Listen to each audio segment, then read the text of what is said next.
नमस्कार, मैं राशिव शुक्ला आदर्श news India channel से।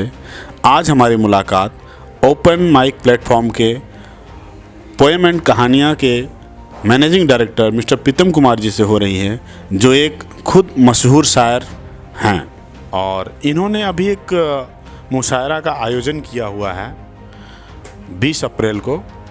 हम अपने व्यूअर्स को इनसे जानकारी लेके बताना चाहेंगे और इनसे पूछना चाहेंगे इसके बारे में। सर, हमें बताइए, जो आपका मुशायरा अभी होने वाला है 20 अप्रैल को।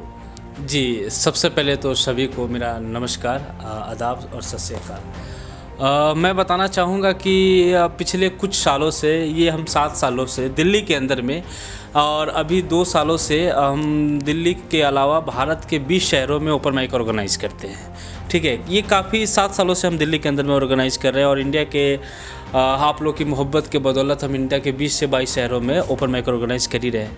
लेकिन हमने सोचा कि इस बार कुछ बड़ा करते हैं, कुछ अलग करते हैं।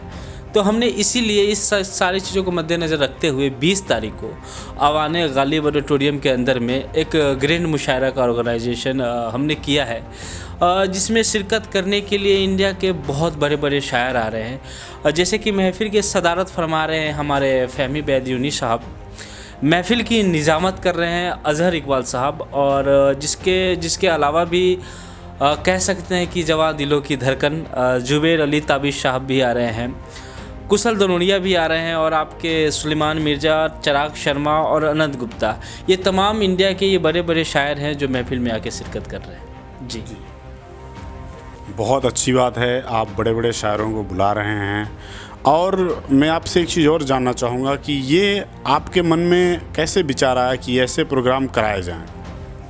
सर देखिए, क्या है ना कि पहले की मैं बात करता हूँ तो पहले क्या थी कि साहित्य एक भारत की बहुत बड़ी धरोहर है और कहीं ना कहीं वो हमारे खून में भी है, क्योंकि एक ज़माने में हम देखा जाए ना तो एक ज़माने अपने यौन अवस्था में कह सकते हैं, जो जवानी कह सकते हैं कि जवानी के समय में, या यौन अवस्था में कह सकते हैं कि सभी थोड़ा बहुत लिखते हैं।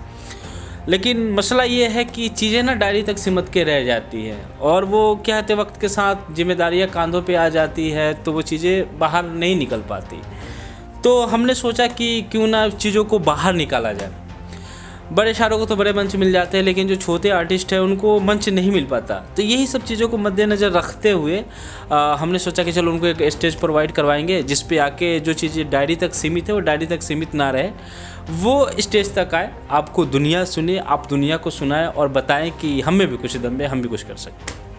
बहुत अच्छी बात है। तो आप नए कलाकारों को आगे बढ़ाने के लिए बेसिकली कह सकते हैं कि नए आर्टिस्टों को हम मौका देते हैं। तो नए आर्टिस्टों का मौका देने की क्या है ना कि पहले क्या होता था कि जब चीज़ें घराने तक रहती थी, या शेरो शायरी कभी कभार गांव में चौपाल पे लोग बैठ गए या लोग शौकिया तौर पे सुनते थे। लेकिन अब जब से ये सोशल मीडिया का ज़माना आ गया और ये रील के ज़माने आ गए, तो वो काफ़ी बढ़ावा दिया गया है साहित्य को लेकर, जिस पे जो नए नौजवान हैं उनके अंदर में एक काफ़ी प्रेरणा मिल रही है इन सब सारी चीज़ों को लेके। तो ये सब सारी चीज़ों को मद्देनज़र रखते हुए हमने एक ये प्लेटफॉर्म बनाया हुआ है। जी, बहुत अच्छी बात है। हमारे दर्शकों के बारे में, हमारे जो व्यूअर्स हैं, उनको आप क्या सजेस्ट करना चाहेंगे, क्या इसके बारे में समझाना चाहेंगे कि आपके प्रोग्राम में आएँ और मुशायरे का लुत्फ़ उठाएं, आनंद उठाएं, इसके बारे में थोड़ा बताएं।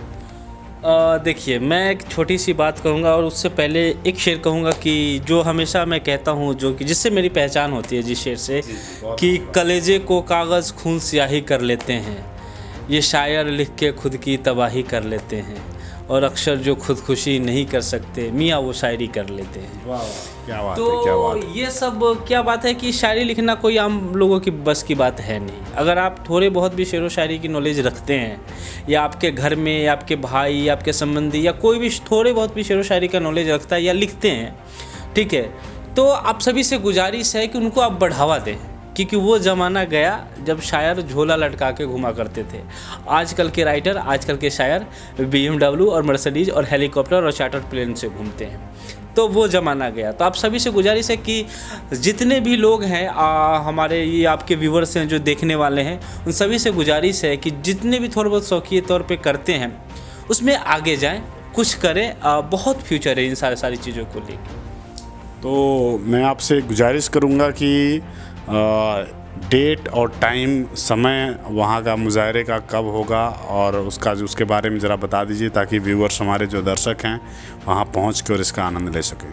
जी तो मैं सभी से बताना चाहूँगा कि जैसे कि अगर आप शौकीन हैं शेर व शायरी का सुनने का, तो थोड़े बहुत भी शौकीन है, या आप चाहते हैं कि आपको कुछ सीखने को मिले, जो या नए न्यू कॉमर्स हैं जो अभी सीखना लिखना सीख रहे हैं, उनको चाहिए कि मुझे थोड़ा सा, मैं इंस्पायर्ड हूँ बड़े शायरों से, या आपको उनके साथ मिलना है और उनके साथ मीटअप करने हैं, तो मैं आप सभी के लिए ही हमने 20 तारीख को 20 अप्रैल को अवाने गालिब ऑडिटोरियम के अंदर में एक ग्रैंड मुशायरा का ऑर्गेनाइज़ किया है शाम के 5 बजे से। तो आप सभी से गुजारिश है कि आप आएँ और महफिल में शिरकत करें और महफिल का सुबह बढ़ाएं। चलिए, बहुत अच्छी बात है, मुशायरा का प्रोग्राम है और एक शायरी के साथ हम क्लोज़ करना चाहेंगे। एक शायरी ज़रूर सुनाएं बढ़िया सी आप। सर मैंने तो ऐसे काफ़ी कुछ लिखा है, लेकिन राहत इंदौरी साहब ने बहुत पहले कमाल की बात कही थी कि शायर जो हमेशा ये शायर का होता है कि 2 ही शेर होते हैं, तीसरा शायर तो अपनी मजबूरी में लिखता है, मतलब ये कह सकते हैं कि पैसे कमाने के लिए लिखता है। हर शायर का 2 ही गज़लें होती हैं या 2 ही शेर होते हैं। तो पहले मैंने आपको सुना ही दिया।